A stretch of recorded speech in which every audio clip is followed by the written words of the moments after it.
Hello everyone, welcome back in mystery Priyas another mini blog. আশা করছি তোমরা সবাই খুব ভালো আছো আর আমরাও ভীষণ ভালো আছি। আর এটা হচ্ছে আমার বৃহস্পতিবারের দিনকে ব্লগ, যেদিন আমরা গিয়েছিলাম শান্তিপুরের একটি ইসকন মন্দির ঘুরে দেখতে। সকাল সকাল ঘুম থেকে উঠে ফ্রেশ হয়ে রেডি হয়ে বেরিয়ে পড়লাম আমাদের গন্তব্যস্থলের উদ্দেশ্যে। প্রথমে টোটো করে চলে এসেছি বাস স্ট্যান্ডে, সেখান থেকে বাস ধরে বেরিয়ে গেলাম শান্তিপুরের ইসকন মন্দির দর্শন করার জন্য। আর কালকেই তো সরস্বতী পুজো, তাই এখানে তো প্রচুর রাস্তার পাশে সরস্বতী ঠাকুর বিক্রি হচ্ছে। কিন্তু সবাই মিলে গল্প করতে করতে পৌঁছে গেলাম আজকের গন্তব্যস্থল। দেন তো মন্দিরে পৌঁছে দেখি মন্দিরে ভোগ আরতি অলরেডি বসে গেছে।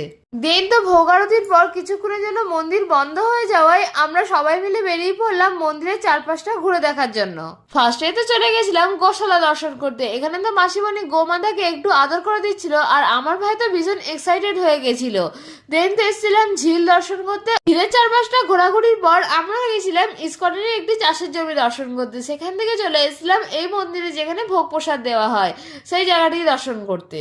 দেন তো আমরা চলে এসেছিলাম দুপুরের লাঞ্চটা কমপ্লিট করে নেওয়ার জন্য। আর তোমরা কে কে এই মন্দিরটা রিসেন্টলি ঘুরেছো অবশ্যই কমেন্ট করে জানিও।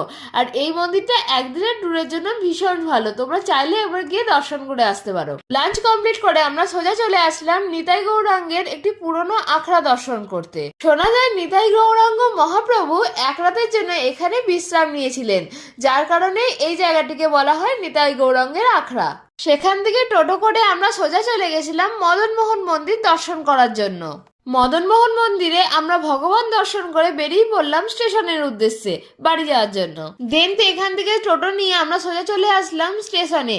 আসার সময় আমরা বাসে করে আসলেও যাওয়ার সময় আমরা ট্রেনে করেই বাড়ি এসেছি। স্টেশনে এসে কিছুক্ষণ অপেক্ষা করার পর ট্রেন চলে আসায় আমরা আমাদের গন্তব্যের উদ্দেশ্যে রওনা হলাম। তাহলে চলো, দ্যাটস ইট ফর টুডে।